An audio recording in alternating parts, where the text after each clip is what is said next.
Daily Kolkata নিউজে আপনাদের স্বাগত জানাই। দিনের গুরুত্বপূর্ণ খবরের দিকে নজর রাখুন।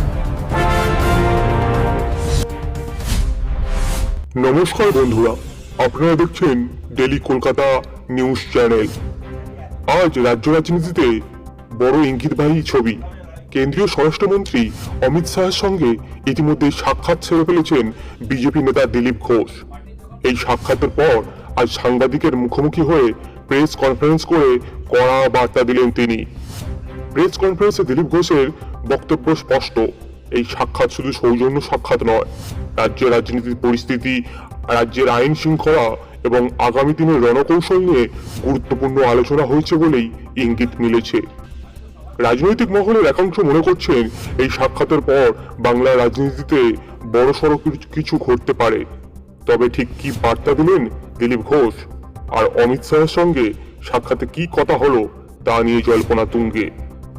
এখনই দেখুন সেই প্রেস কনফারেন্সের সম্পূর্ণ ভিডিও, যেখানে দিলীপ ঘোষ নিজেই জানালেন তার অবস্থান। এই কদিন ইনঅ্যাক্টিভ কেন ছিলেন সে প্রশ্নের উত্তরে রাজ্য সভাপতি বলছেন, আমাদের প্রশ্ন বলছেন যে এতদিন দিলীপদা বাড়িতে রূপরেখা তৈরি করছিলেন, ব্লুপ্রিন্ট তৈরি করছিলেন, এতদিন কিভাবে লড়াই করবেন। আমরা সঠিক সময় ময়দানে নামলে না, এটাই সময় ছিল, আসল সময়। পার্টির যখন প্রয়োজন আছে তখন আমরা 13 তারিখে আপনি শ্রমিকরা একসঙ্গে দুর্গাপুরে সভা করছেন। দুর্গাপুরের এমএলএ লোকন করে কালকে এসেছিলেন, তিনি বলেছিলেন যে আমার ওখানে একটা সভা করতে হবে, তো মাননীয় শ্রমিকরা তাকে সময় দিয়েছেন। তো উনি আমাকে বললেন যে আপনিও থাকুন সঙ্গে, হয়তো আমি তার সঙ্গে থাকবো সেদিন। মাঠে তো খেলবেন, নির্দিষ্ট করে কিছু দায়িত্ব আপনার এখন নির্দিষ্ট নেই, প্ল্যানিং হচ্ছে। আগে তো সভা সমিতি হবে, কারণ কি আমাদের এখানে পরীক্ষার জন্য মাইক বন্ধ হয়ে যায়, তো প্রায় ফেব্রুয়ারি মাস 1 থেকে 23 অব্দি পুরো বন্ধই থাকবে সভা। সেজন্য প্রাথমিকভাবে কিছু সভা তো জানুয়ারিতে করে নিতেই হবে। নির্বাচনের একটা প্রস্তুতি হিসাবে হাওয়া তোলার ব্যাপার আছে। তো সভাপতি আছেন, আমাদের বিরোধী নেতা আছেন, প্রাক্তন সভাপতি মন্ত্রী সুকান্ত আছেন, তার মধ্যে আমাকে যুক্ত করেন, আমি সঙ্গে থাকবো। দিলীপ দা, যারা এতদিন ধরে বলছো দিলীপ ঘোষ তৃণমূলে যাবেন, তাদেরকে কি উত্তর আজকের দিনে? নতুন কল্পনা করে একটা কিছু বলুন, কি বলবো। আপনি আপনার তরফে কোনো আপনার দীর্ঘ অভিজ্ঞতা এবং 6 বছর আপনি রাজ্য সভাপতি হচ্ছেন, কিভাবে লড়াই করবেন, আপনার কি কি শুনলেন? সেই ব্যাপারে বর্তমান পরিস্থিতিতে কিছু পাল্টেছে, আমাদের কার্যকর্তাদের টিম পাল্টে গেছে, অনেক নতুন নতুন লোক এসেছেন, তারাও পার্টির দায়িত্বের মধ্যে এসেছেন, কিছু লোক পরীক্ষিত হয়ে গেছেন, নতুন লোক আছেন, সব মিলিয়ে কাজ হবে। তার জন্য কেন্দ্রীয় নেতারা আসছেন, এখানকার যে টিম আছে তারা অবশ্যই প্ল্যানিং করছেন, আমিও সেই টিমের মধ্যেই থাকবো। আর যখন যেরকম কাজের গতি প্রগতি হবে আর আমাকে যা বলা হবে আমি সেটাই করবো। পার্টি ঠিক করবে, বলে আমি প্রার্থী হবো, আমি জায়গায় 3 বার হয়েছি। শোনা গেছে যে নব্য এবং আদি নব্য দ্বন্দ্বে বিজেপি বিশ্বাস করে না। আজকেও আপনার মুখে আদি এবং নব্য দ্বন্দ্ব উঠে, মানে কথা প্রশ্ন নাই। পার্টি চলতে থাকলে লোক আসতে থাকবে, চলেও যায় কিছু কিছু লোক, সেটা আমরা দেখছি। পশ্চিমবঙ্গে একটু বোধহয় বেশি হয়, ইলেকশন এলে একটু এখানে অদলা বদলি বেশি হয়, এবং কিছু আগে IPL এর টিম নতুন করে তৈরি হলো, -+ হয়, প্রায় এদিকেও তাই হয়। যে নতুন লোক এলে কি হয়, তাকে এই পার্টির কালচার শিখতে হয়, সংস্কৃতি কার্যপদ্ধতি, তো প্রত্যেক পার্টির কিছু আলাদা থাকে, তাদেরকে সম্পৃক্ত করে এগোতে হয়। সেই জায়গায় কি কোনো একটা দ্বন্দ্ব তৈরি হচ্ছিল? এই নতুন যারা এসেছেন তারা দিলীপ ঘোষকে বুঝতে একটু অসুবিধা হচ্ছিল, যে কারণে একটা দ্বন্দ্ব আমার মনে হয় না সেরকম। পার্টি আমাকে বুঝলেই হলো, আপনি বুঝতে পারছেন না পারছে, কাউকে বোঝাবার দায়িত্ব আমার নাই। যে যেমন করে বোঝে, সব জিনিসটা একরকম বোঝে না সবাই। রণকৌশল তৈরির জন্য আমরা জানি যে প্রাক্তন সভাপতি হিসেবে রাহুল সিনহা, সুকান্ত মজুমদার তারা নিয়মিত পার্টি অফিসে আসেন। যে জায়গাটা কোন একটা কারণে গত কয়েক মাস আপনাকে এই রাজ্য দপ্তরের সেবা দেখা যায়নি। আপনি অফিসে এলে রণকৌশল করে সবাই নয়, চাও খাই কিন্তু আমি তো আপনারা জানেন যে আমি এই ধরনের মিটিং এ কম থাকি। আগেও তাইতাম, আমাদের টিম ছিল, তখন সুব্রত চ্যাটার্জি ছিলেন, এর আগে ইলেকশন অব্দি তারা প্ল্যানিং করতেন, আমার সহায়তা থাকতো, আমার মতামত দিতেন। আমি মাঠে ঘাটে লড়াই করেছি, সাধারণ মানুষের মধ্যে গেছি, যেখানে বিজেপির কোনো ঝান্ডা ছিল না সেখানে গেছি, যেখানে বিজেপিকে ঢুকতে দেওয়া হতো না সেখানে গেছি, আর এইভাবে পার্টির বিস্তার হয়েছে। তো দুটোই চলবে। আমাদের পার্টির এখন অনেক অভিজ্ঞ নেতা আছেন যারা রণকৌশল তৈরি করতে পারেন, অনেকে দায়িত্ব করছেন, তারা সবাই মিলে করবেন। এবং এখন পার্টি যে অবস্থা দাঁড়িয়ে আছে, কোন অবস্থা দাঁড়িয়ে আছে, মানে পার্টির অবস্থা আগে যে পার্টির কোলেবর বেড়েছে, অনেক লোক বেড়েছে, হয়তো মাঝখানে রেজাল্ট কিছু গত নির্বাচনে লোকসভাতে আমাদের রেজাল্ট ভালো হয়নি, 8টা সিট হারিয়েছি আমরা, সেখানে অনেকে ভাবছি বিজেপি কি হয়ে গেল। বাকি পার্টিগুলো দেখো না, মমতা ব্যানার্জি আর কি ক্ষমতায় আছে, উনি কত বছর ধরে লড়াই করতে করতে জিতেছেন, কোথায় ছিল? বিরোধী দলের এতগুলো সিটই পাননি, ক্ষমতায় আছে। তো হয় পরিস্থিতির কারণে, বিভিন্ন কারণে এখন সারা ভারতবর্ষে বিজেপি আছে, বিভিন্ন পরিস্থিতি জেতার অভিজ্ঞতা আছে, আর সেই কেন্দ্রীয় নেতারা এখানেও নির্বাচন পরিচালনা করবেন আমাদের সামনে থেকে। সেই জন্য লড়াইতে এবার একটু অন্য দিতে হবে। যেভাবে শ্রমিক ভট্টাচার্য আপনাকে দুর্গাপুরের মিটিং এ যেতে বলেছে, শুভেন্দু অধিকারী যদি আপনাকে মিটিং এ ডাকে জনসভায় আপনি যাবেন? সবাই থাকবে যাবো, উনি আমাদের নেতা সুকান্ত দা আছেন, বা তাদের ছাড়াও আমি একাধিক জায়গায় যাবো। কারণ কি, এই যে আমাদের 294 সিট আছে, সব জায়গায় যদি সব মানুষের কাছে পৌঁছে দেওয়া হয়, তাহলে আমাদের সবাইকে দিতে হবে। এক জায়গায় 4 জন মিলে সভা করে তো আমরা কখন করতে পারবো না। আর সেজন্য আমাদেরকে আলাদাও সভা করতে হবে, একসঙ্গেও করতে হবে।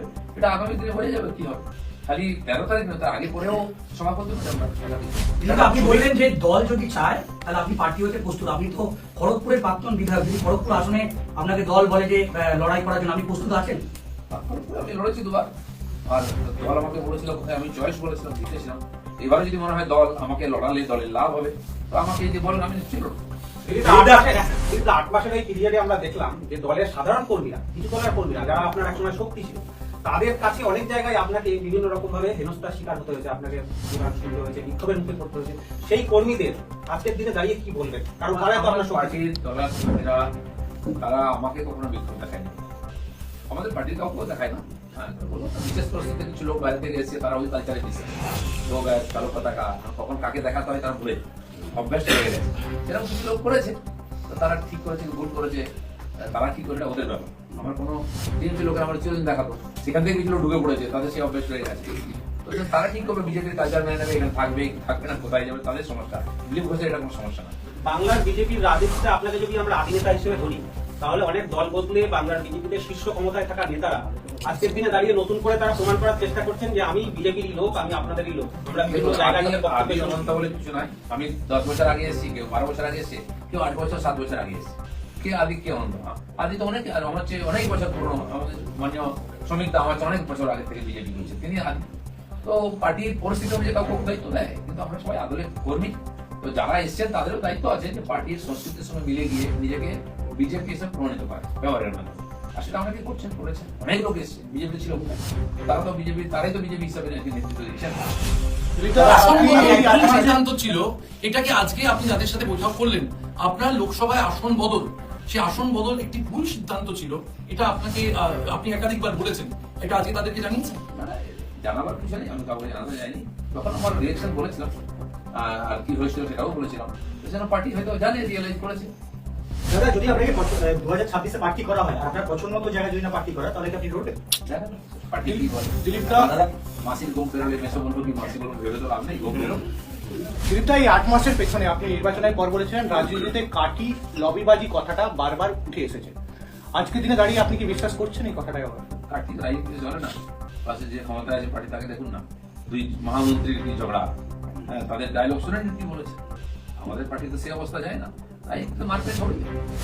দাদা, দিলীপ ঘোষকে ঘিরে এতদিন ধরে যে সমস্ত ইস্যুগুলো নিয়ে ঘরে বাইরে তর্ক বিতর্ক, আজকে সন্দীপ ভট্টাচার্য বলছেন সেই চ্যাপ্টার তো প্রেসিডেন্টের কথাই আমাদের পার্টিতে শেষ কথা। উনি যেটা বলে গ্লোই তো গ্লোই, তারা মেনে দিলাম আমরা। বাস এসআইআর আবহে যেভাবে কাজ করছে বঙ্গ বিজেপি, তাতে কোথাও একটা ছন্দ বদলানো দরকার। আপনি এসআইআর কাজ যেটা পার্টির কাজ ছিল সেটা প্রায় হয়ে গেছে, এখন বিরোধীরা করছেন। কিন্তু যেটা আমরা বলেছিলাম যে প্রায় 1.5 কোটির কাছাকাছি ভোটার আছে, নাম বাদ যাবে, সেটা প্রায় কাছাকাছি 58-59 লক্ষ তো প্রথমেই ফর্মই ফেরত আছে, নাম বাদ। এরপরে যে ফর্মগুলো এসেছে, একাধিক জায়গায় নাম আছে, ডাকছে, জিজ্ঞেস করছে আপনি কোথায় ভোটার থাকতে চান, কারো কাছে এসএমএস মেসেজও আসছে। প্রায় 1.38 কোটি আরো নাম এরকম এসেছে যাদেরকে ডাকা হবে, আর বাড়তেও পারে। তো আমার মনে হয় সেখান থেকে কিছু ছাঁট বেরোবে। তো আমাদের বক্তব্যের দিকেই যাচ্ছে পরিস্থিতি। এখন টিএমসি বলছিল কি হলো, কিছুই তো হলো না, কি হলো বোঝা যাচ্ছে না। তাদের মহামন্ত্রী দিল্লিতে দাঁড়িয়ে রাজপথে যেমন চিৎকার করছিলেন কালকে, বোঝা যাচ্ছে আগুন লেগেছে। মমতা ব্যানার্জি এখনো চিৎকার করছেন সকাল বিকাল, এই করে দেবো, তাই করে দেবো, দেখে নেবো। কেন? ঠান্ডা মাথায় বসুন না, ঠান্ডা ঠান্ডা কুল কুল। আমি তো বলছি টিএমসিকে এইভাবে দেখতে চাই আমরা, কিন্তু সম্ভব নয়, কারণ আগুন লেগে গেছে। এই যে 1.5 কোটি নাম যদি বাইনাস হয়, তো টিএমসি থাকবে কোথায়? আর এটা সত্য কথা, তথ্যই তার প্রমাণ দিচ্ছে। কর্মীদের কি বার্তা দেবেন? বিজেপি কর্মীদের কি বার্তা? সামগ্রিকভাবে বিজেপির কর্মীরা যে লড়াই করে পার্টিকে এগিয়ে নিয়ে এসছেন, সেটাকে মানুষ স্বীকৃতি দিয়েছে। আগামী নির্বাচনে তাদের কাজের ফল করবে, তারা যে উৎসাহে কাজ করছেন সেটাই। দিলীপ, আপনাদের ইডিওলজি বা আপনার দলের যে রাজনৈতিক আন্দোলন, তার জন্যই আজ তৃণমূল কংগ্রেস মন্দিরের রাজনীতিতে ফিরতে বাধ্য হয়েছে। এরপরে যদি কোনো বড় মন্দিরের উদ্বোধনে মুখ্যমন্ত্রী আপনাকে আমন্ত্রণ করে, আপনি যাবেন? মঞ্চ শেয়ার করবেন? মন্দির তৈরি হোক। আমি শুনলাম একটা দুর্গন্ধ হচ্ছিল নিউ টাউনে, তার জন্য প্রায় 1 একর জায়গা লেখা হয়েছিল। 6 মাস ধরে সেই জায়গাতে মাটি ফেলে তৈরি করা হলো, বিরাট বড় প্যান্ডেল হয়েছিল উদ্বোধনের জন্য। রোজ ওখানে মর্নিং ওয়াক করতে যাই। তারপরে যেদিন মর্নিং ওয়াক যেদিন উদ্বোধন হয়ে গেল পরের দিন জিজ্ঞেস করলাম ভাই এখানে তো হচ্ছে না, কি বলবো না অন্য জায়গায় হচ্ছে মন্দির, কি ব্যাপার না সেই জমির উপরে কারো জায়গা অবৈধভাবে দখল করা হয়েছে, কারো পয়সা দেওয়া হয়নি, তারা কেস করেছে, স্টে এসে হাইকোর্ট, সেখানে হলো না। কিন্তু যখন জিত করবোই অন্য একটা জায়গায় করা হয়েছে, সে জানি না কমার্শিয়াল জমি কি ব্যাপার, সেখানে রাতারাতি মন্দিরের ভিত্তিপত্র স্থাপন হয়ে গেছে, আদৌ কি হবে ওখানে হবে কিনা, খালি নির্বাচনটি হবে নাকি আর একজন মসজিদ তৈরি করছেন একজন মন্দির তৈরি করছেন। তো পশ্চিমবঙ্গের মানুষ এদিকে তাকাতে রাজি নয়, চাকরি নেই, ব্যবসা নেই, ইন্ডাস্ট্রি নেই, শিক্ষা ব্যবস্থা খারাপ, স্বাস্থ্য ব্যবস্থা খারাপ, লোক সেই নিয়ে ব্যস্ত, তার জন্য অন্য রাজ্যে যেতে হচ্ছে। তো লোক ওটা জানতে চায়, মন্দির দেশের অভাব নেই বা মসজিদের দেশের অভাব নেই। বড় প্রশ্ন করে আমি জিজ্ঞাসা করছি আপনাকে, সেটা হচ্ছে যে মন্দিরের রাজনীতিতে তৃণমূল কেমন ভাবে ফিরে যায়। প্রতিষ্ঠা দিবস আজকে কাজল শেখ নানুরে তিনি উপহার পাচ্ছেন 2.5 কেজি ওজনের রূপোর তলোয়ার। আমরা দেখেছি যে আপনারা বিভিন্ন জায়গায় যখন যান আপনাদের সঙ্গে বা বিভিন্ন কর্মসূচিতে আপনারা গদা তলোয়ার এই সমস্ত উপহার পেতেন, এখন তৃণমূলের নেতারাও তারা 2.5 কেজি ওজনের রূপোর তলোয়ার উপহার পাচ্ছে প্রতিষ্ঠা দিবসে। দেখুন এই একটা পার্টি টিএমসি, সেটা পাখির মধ্যে পড়ে না পশুর মধ্যে পড়ে না জলচরের মধ্যে পড়ে কেউ জানে আদর্শ কি নীতি কি সংবিধান আছে কিনা সেটা কেউ জিজ্ঞাসা করে, তারপরে প্রয়োজন মনে করে না। তো সেই জন্য তারা পরিস্থিতি অনুযায়ী নিজেকে পারে। এখন আমরা শুনেছি যে পাহাড়ে যেসব গরু থাকে চামড়ি গাই, বৃষ্টির সময় তার শীতের সময় চুল লম্বা হয়, কুকুরদেরও চুল লম্বা হয়, আবার গরম পড়লে খুলে যায়। তো পরিস্থিতি অনুযায়ী এরা যেখানে ভোট জেতা যাবার ক্ষমতা দখল করা যাবে সেটুকুই করেন, ওইসব নিয়ে চিন্তা করতে নেই। সোনার তলোয়ার রূপোর তলোয়ার এটা ওটা মন্দির মসজিদ সবই সেট হয়ে যাবে এই পার্টিতে, কোনো অসম্ভব বলে কিছু আপনি এক সময় বলেছিলেন আপনারই দলের মানে বিরোধী দলনেতা শুভেন্দু বাবুকে যখনই কোনো জায়গায় কর্মসূচি করতে দেখা যায় বারবার বাধাপ্রাপ্ত হয়, হাইকোর্টে যেতে হয়। মানে আপনার বা বিশেষ করে বিরোধী দলনেতার এই সভাগুলোকে রাজ্য সরকার পুলিশ প্রশাসন স্পেসিফিক্যালি সরকার কেউ ভয় পাচ্ছে না? এটা তো প্রথম থেকেই আছে, বিজেপি যখন থেকে শক্তিশালী হয়েছে এবং সভা করেছে বড়, আর আমাদের সভা তো লক্ষ লক্ষ সংখ্যায় হতো, তো তখন থেকে বাধা দেওয়ার চেষ্টা করেছে। কখনো কখনো আমরা কোর্টে যাই, কিন্তু আমি তো ঘোষণাই করেছিলাম যে আমরা কোর্টে যাব না, সভা করবো, পারলে আটকাও করতাম। তো এখনো সেই পরিস্থিতি চলছে, টিএমসির কাছে অন্য কোনো রাস্তা নেই গায়ের জোর বা প্রশাসনিক বাধা দেওয়া ছাড়া। আমাদের নেতারা গেলে তারা তো ভয় পাই, সেখানে আটকাবার চেষ্টা করছে। কিন্তু আগামীকাল থেকে অভিষেক বন্দ্যোপাধ্যায় আবার জিতবে, বাংলা যাত্রা নিয়ে পথে নামছে এবং টানা 1 মাস তিনি কর্মসূচি নেবেন।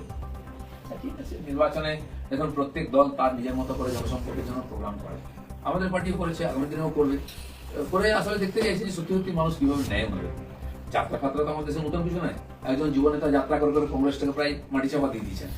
এই মাথা মাথা যাত্রা করলেন, যেখানে যাত্রা করা দরকার জম্মু কাশ্মীরে কখনো গেলেন না, বা যেখানে সমস্যায় গেলেন না, আর যেখানে ইলেকশন এক জায়গায় যাত্রা করলেন আরেক জায়গায়, তার রেজাল্ট দেখেছেন আপনারা, মোটামুটি 98টার কত ইলেকশন হেরেছেন, রেকর্ডই করে ফেলছেন।